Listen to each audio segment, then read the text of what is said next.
தாத்தா இந்த வெயிலில் சுற்றி நிற்கிற இந்த சாப்பிடு. கொம்பு மாற்றிட்டியா?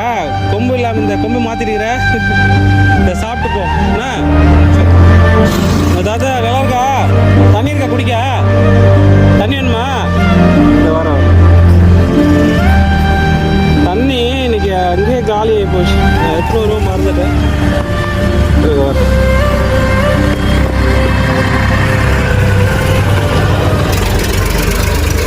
இந்தாங்க தண்ணி குடிங்க. நீங்கள் திறந்து தரும் பிடிங்க பிடிங்க திறந்து குடிங்க. சாப்பாடு போதுமா? நைட்டு ஒன்று வச்சுக்கிறியா? ஏன் போதுமா? இதை சாப்பிடு சாப்பிடு. தண்ணி குடி. வெயிலாக இருங்க தாத்தா. குடி குடி. நீயே வச்சுக்கோ, பாட்டில் வச்சுக்கோ, நீ குடி. சரி சரி சாப்பிட்டு பத்திரமா போறியா? சரி.